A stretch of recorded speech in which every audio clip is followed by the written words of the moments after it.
जी बिस्मिल्लाहिर्रहमानिर्रहीम. So question is, monitor three consecutive phone calls going through a telephone switching office. Classify each one as a voice call if someone is speaking, or a data call if the call is carrying a modem or a fax signal. So आपने monitor करना है. Consider yourself in a telephone switching office and you are monitoring three telephone calls. ठीक है. अच्छा, जो हर call है वो either voice call होगी, ठीक है, अगर बंदा बात कर रहा है, या डेटा कॉल होगी, ठीक है, अगर वो मॉडर्न या फैक्स सिग्नल यूज कर रहा है. Your observation is a sequence of three letters. तो your observation is basically three letter sequence जिसके अंदर वी और डी लिखा होगा. वी का मतलब वॉइस कॉल है और डी का मतलब है data call.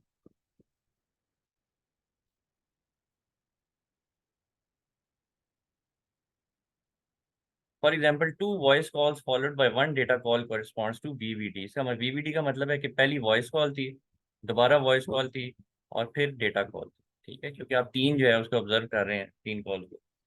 Right the elements of the following set. ठीक है. क्वेश्चन इज कि आपने सेट ए वन बनाना है, और वो क्या है? The first call is a voice call. First call is a voice call. ठीक है, तो ये सेट क्या बनेगा आपका? क्योंकि आप थ्री कॉल जो है उसको ऑब्जर्व कर रहे हैं, तो आपका जो है सेट बनेगा वीवीडी, सॉरी वीवीवी. जाहिर है इसके अंदर पहली वॉइस कॉल है. वीवीडी, इसमें भी पहली वॉइस कॉल है. वीडीवी, इसमें भी पहली वॉइस कॉल है. वीडीडी, इसमें भी पहली वॉइस कॉल है. तो ये तीनों जो चारों जो आउटकम्स हैं वो सेट ए वन में आएंगे. A one is what? A one is first call is a voice call. Second question, first call is a data call. First call is a data call का मतलब है कि पहली डेटा कॉल है, बाकी दोनों जो मर्जी हो, पहली डेटा कॉल होनी है. तो देखें ये जितनी भी आउटकम्स हैं इनमें पहली डेटा कॉल आ, पहले में डी आ रहा है. Next, second call is a voice call. अब जी आपकी सेकंड कॉल जो है वो वॉइस कॉल होनी चाहिए. So V V D, D V V, D V D. ये देखो सेकंड कॉल जो है इन तमाम में वो क्या है जी? वो आपकी वॉइस कॉल. ठीक है. नेक्स्ट देखते हैं जी. Second call is a data call. Second call आपकी होनी चाहिए जी डेटा कॉल. अब इसमें देखो V D V, V D D, D D V, D D D, इन तमाम में जो सेकंड कॉल है वो डी है. ठीक है, इट मीन्स के ये सेट बी टू जो है वो ये बनेगा. सॉरी.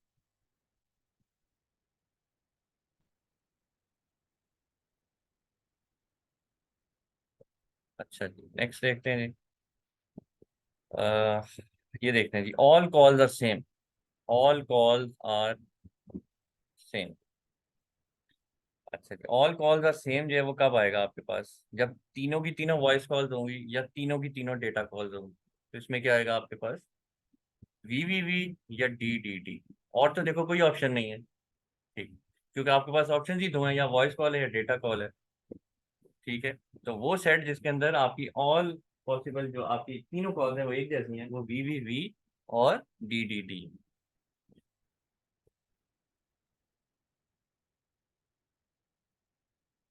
अच्छा जी, नेक्स्ट देखते हैं जी. नेक्स्ट है जी, वॉइस एंड डेटा अल्टरनेट कर रही हैं. वॉइस और डेटा अल्टरनेट कर रही हैं.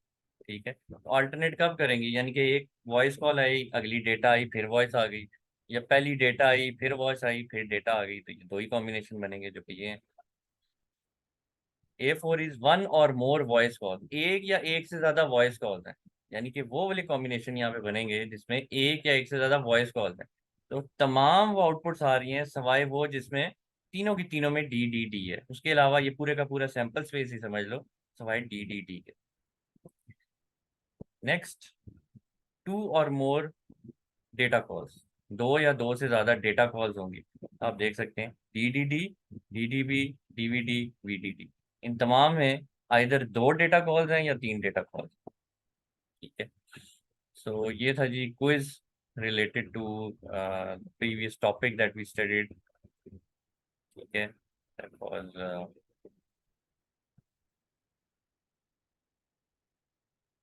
so now we are done with this topic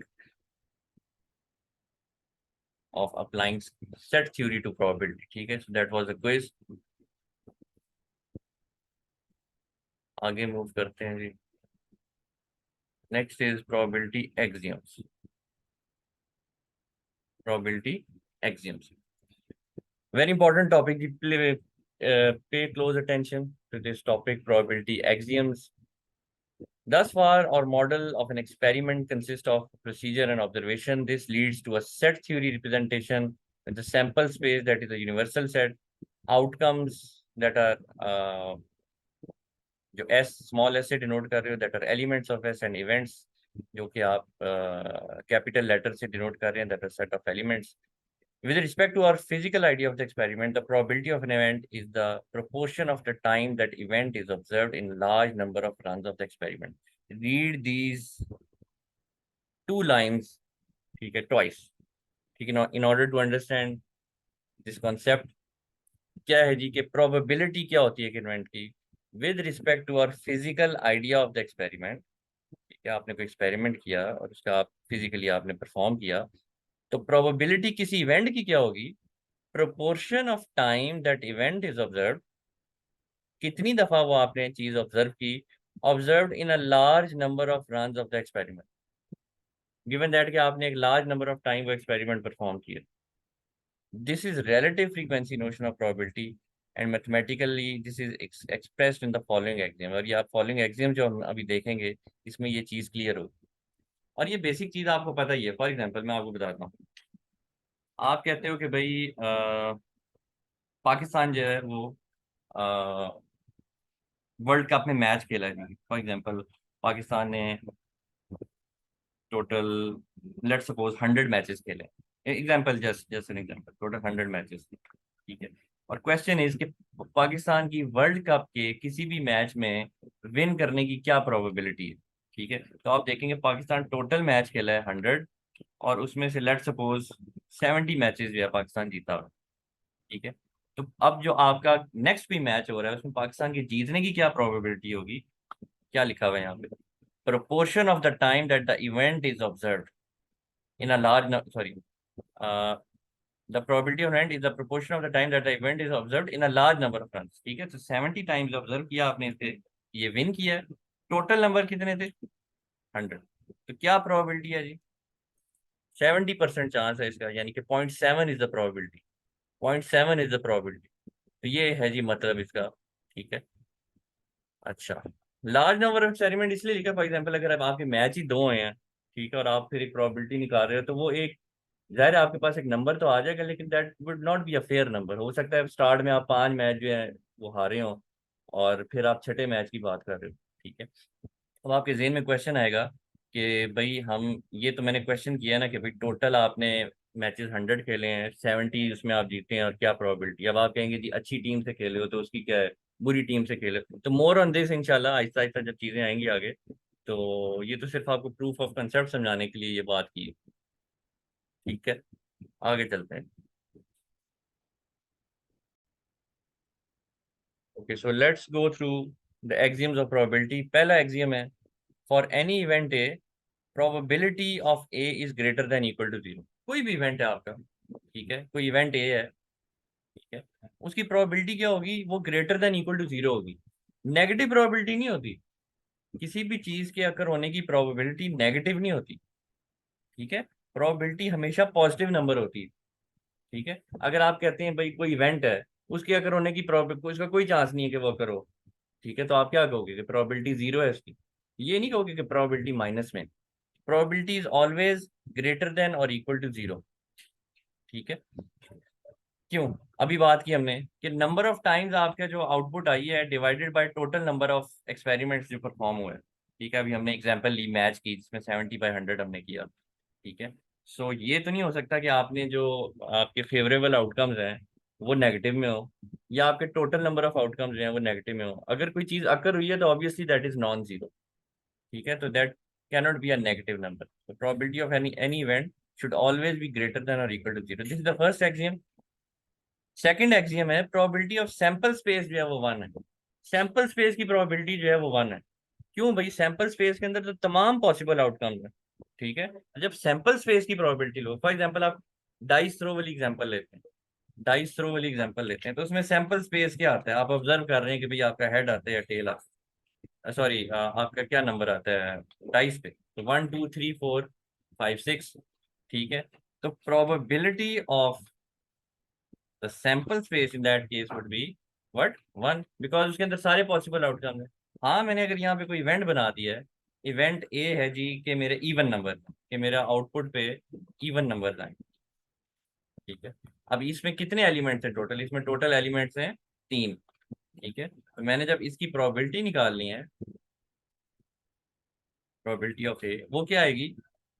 3 divided by total number of कितनी चीजें पॉसिबिलिटीज, फेवरेबल आउटकम, यानी कि जो मैं कंसिडर कर रहा हूँ उसको मैं फेवरेबल आउटकम कह रहा हूँ, ठीक है। तो 3 डिवाइडेड बाय 6, ठीक है। तो दैट इज द प्रोबेबिलिटी, यानी 0.5 प्रोबेबिलिटी होगी कि मेरे पास इवन नंबर आया आउटपुट पे। Does it make sense? Yes, obviously it make sense, because either even number आना था या ऑड आना था। इसी तरह ऑड में 1, 3 और 5 होंगे, उसमें भी आपकी क्या प्रोबेबिलिटी आएगी? 3/6, ठीक। तो जो सैंपल स्पेस की प्रोबेबिलिटी, क्योंकि उसमें तमाम के तमाम एलिमेंट्स मौजूद हैं, ठीक है, तो वो बेसिकली ऑब्जर्व आप इस तरह से करते हैं कि प्रोबेबिलिटी ऑफ सैंपल स्पेस क्या है, बेस सारे इंडिविजुअल नंबर्स की आप प्रोबेबिलिटी निकाल दो। फॉर एग्जांपल 1 आने की क्या प्रोबेबिलिटी है? 1 आने की प्रोबेबिलिटी है 1/6। 2 आने की क्या प्रोबेबिलिटी है? 1/6। 3 आने की क्या प्रोबेबिलिटी है? 1/6। 4 आने की क्या प्रोबेबिलिटी है? 1/6। 5 आने की क्या प्रोबेबिलिटी है? 1/6। 6 आने की क्या प्रोबेबिलिटी है? 1/6। तमाम को ऐड कर दोगे क्या आएगा? 1। सो ऑब्वियसली जो सैंपल स्पेस है, क्योंकि उसमें तमाम एलिमेंट्स मौजूद हैं, तो उसकी प्रोबेबिलिटी 1 आएगी। ये फिक्स है बात, ये एक्सिम 2 नंबर कहलाता है। Exim number 3, for any countable collection A1 A2 of mutually exclusive events, आपके पास कोई म्यूचुअली एक्सक्लूसिव इवेंट्स हैं A1 A2 और अप टिल से AN, ठीक है। तो आपने जब इन इवेंट्स की प्रोबेबिलिटी निकालनी है, इनकी कलेक्टिव कलेक्शन की, तो आप क्या करेंगे? आप उनका यूनियन लेंगे। और यूनियन का क्या मतलब है? Probability of A1 plus probability of A2 plus probability of A3। तो मैंने अभी जो बात की है, ये इसलिए मैंने यहाँ पे पहले लिखा कि अगर आपने सैंपल स्पेस की फॉर एग्जांपल प्रोबेबिलिटी ले रहे हो, ठीक है, तो आप जितने इंडिविजुअल एलिमेंट्स हैं उनकी उनकी प्रोबेबिलिटी क्या कर रहे हो? सम कर रहे हो। 1/6 इसके आने की प्रोबेबिलिटी, 2 क्या है? 1/6 इसके आने की प्रोबेबिलिटी, 3 क्या है? 1/6 इसके आने। और ये जो मैंने 3/6 निकाला है, वो भी किस तरह से निकाला है बेसिकली? वो ये है प्रोबेबिलिटी ऑफ ए बेसिकली। क्या है जी? 2 आने की क्या प्रोबेबिलिटी है? 1/6। 4 आने की क्या प्रोबेबिलिटी है? 1/6। 6 आने की क्या प्रोबेबिलिटी है? 1/6। तो ये मेरे पास क्या आ गया? 3/6 इज इक्वल टू 0.5, ठीक है। तो आप क्या करते हैं बेसिकली? आप इंडिविजुअल जो है आउटकम उसको ऐड करते हैं, ठीक है। तो that is how you right this. और ऑब्वियसली म्यूचुअली एक्सक्लूसिव इवेंट्स हैं। आगे मूव करते हैं जी। थ्योरम है, for mutually exclusive events A1 and A2, the probability of union of these two is probability of A1 plus probability of A2। Obviously हमने ये observe भी कर लिया, देख भी लिया। आगे बात करते हैं theorem 1.4 is if A is equal to A1 union A2 union up to for example AM, और ये सारे क्या है जी? AI intersection AJ is equal to 5। इसका क्या मतलब है? ये म्यूचुअली एक्सक्लूसिव इवेंट्स हैं, यानी A1 event is disjoint with A2 event, ठीक है, and all of them are mutually exclusive to each other. तो अगर ये सारे जो है म्यूचुअली एक्सक्लूसिव हैं, ठीक है, और आपने प्रोबेबिलिटी निकालनी है उस कलेक्टिव सेट की, तो वो क्या होगी? तमाम इंडिविजुअल की क्या कर लोगे आप? प्रोबेबिलिटीज का सम कर लोगे। तमाम इंडिविजुअल की प्रोबेबिलिटी का क्या कर लेंगे आप? सम कर लेंगे, ठीक है। अच्छा जी। The correspondence refers to a sequential experiment consisting of n repetitions of the basic experiment. We refer to each repetition of the experiment as a trial। जो each experiment है वो क्या कहलाता है? ट्रायल कहलाता है। In these n trials, जो total आपने n trials किए, na is the number of time that event A occurs, the relative frequency A is the fraction n divided by n। यानी कि इस बात को मैं सिंपली स्टेटिंग, जो मैंने अभी थोड़ी देर पहले बात की है, number of favourable outcomes divided by total outcome, number of favourable outcomes divided by total outcomes, ये वही बात की है, ठीक है। और हर इंडिविजुअल एक्सपेरिमेंट को आपने क्या नेम दिया? Trial. Theorem 1.5, the probability of an event B, ठीक है, that is comprised of S1 S till S2 up till SM is the sum of probabilities of the outcomes contained in the event, ठीक है। तो वो क्या होगा? सम of probability होगा of the outcomes contained in the event. जो हमने अभी एग्जांपल लिया थोड़ी देर पहले 1 2 3 4 5 6 की, उसका भी यही मतलब था कि आपने तमाम इंडिविजुअल का सम ले लिया, आपको टोटल प्रोबेबिलिटी मिल गई। फॉर एग्जांपल मैंने इवेंट बी रखा था कि आउटकम मेरी इवन नंबर आए, तो आपने क्या किया, probability of 2 plus probability of 4 plus probability of getting अ 6 का आपने सम कर। ऑब्वियसली ये था, तीनों थ्योरम जो थे ये इंटर रिलेटेड थे इस तरीके से। अच्छा जी, आगे बात करते हैं। We will abbreviate the notation of the probability of the intersection of two events. अब हम intersection की बात कर रहे हैं। यूनियन में हम क्या कर रहे थे, probability of A union B was probability of A plus probability of B। probability of A intersection B क्या है, ठीक है, वो क्या है जी, probability of A B। sometimes we will write it as P A comma B, ये convention भी आप यूज करेंगे, and sometimes as P A B, इसका भी एक ही मतलब है। Therefore probability of A intersection B जब भी कहीं पे बात करोगे तो वो बेसिकली क्या होगी, probability of A B, right? Example 1.12, let Ti denote the duration in minutes of the ith phone call you placed today। ठीक है, ये ड्यूरेशन, आपने कोई फोन कॉल किया आज, फॉर एग्जांपल 5 कॉल्स की हैं, ठीक है, और आप उसमें जो सेकंड कॉल है उसकी ड्यूरेशन जो है वो T2 कहलाएगी, ठीक है, of the second phone call.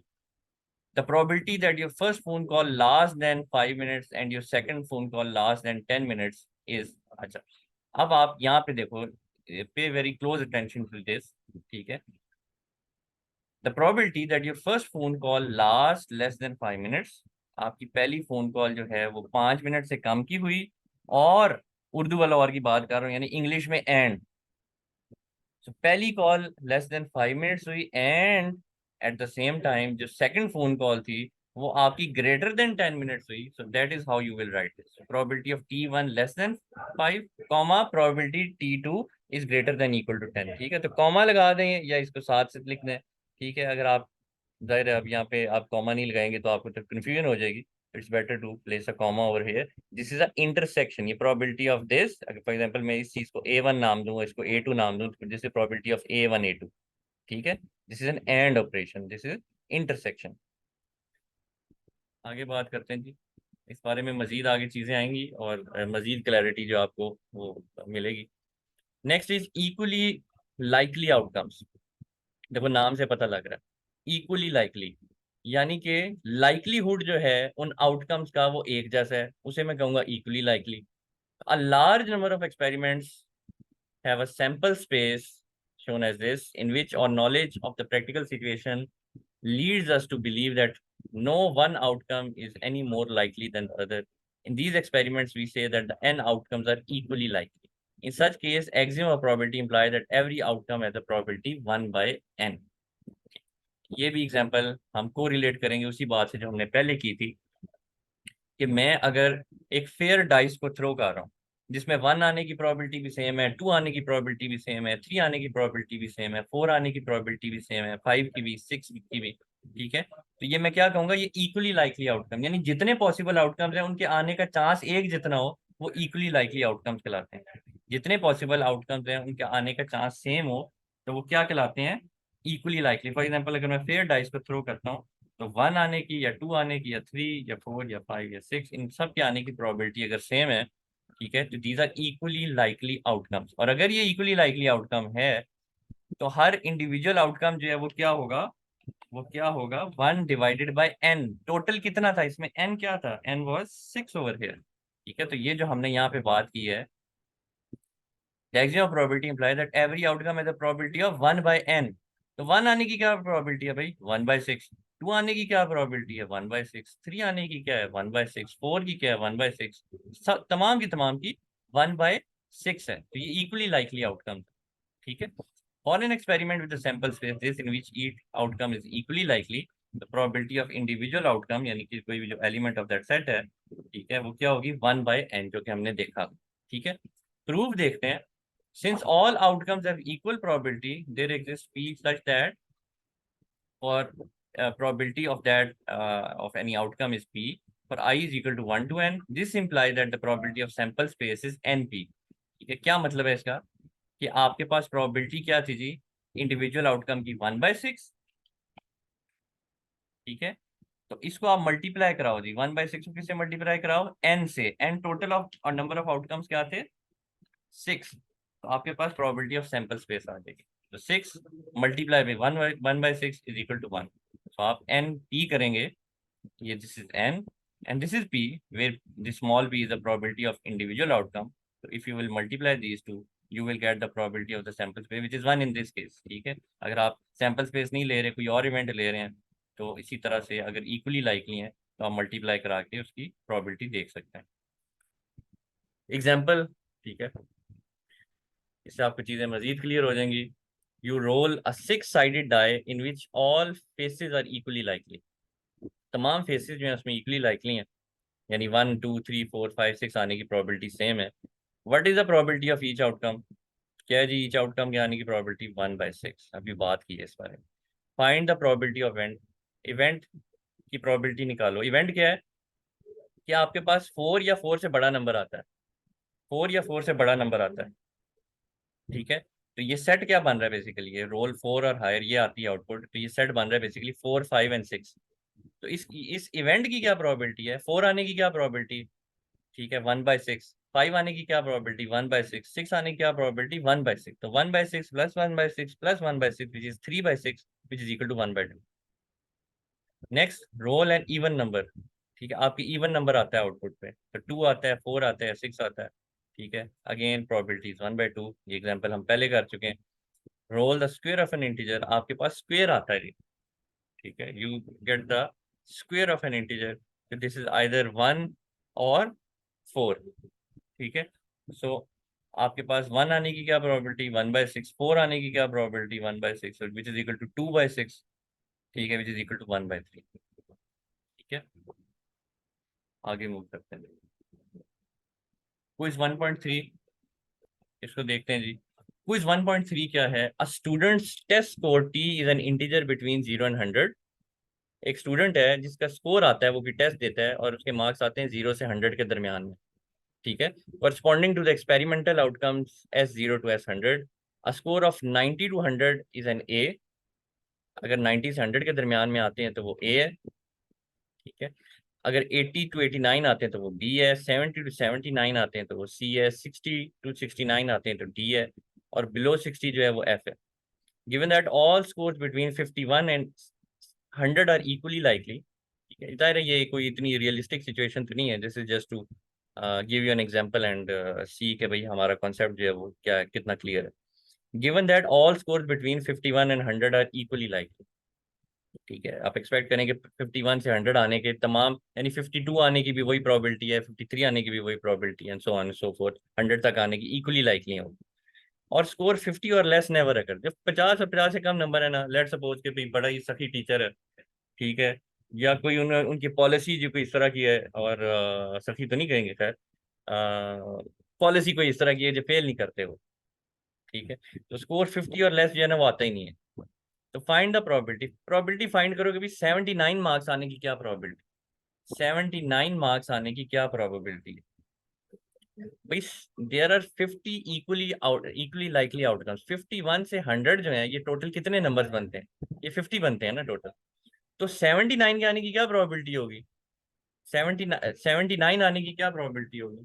79 आने की प्रोबेबिलिटी होगी, माउस जो है उसका, let me change the cell.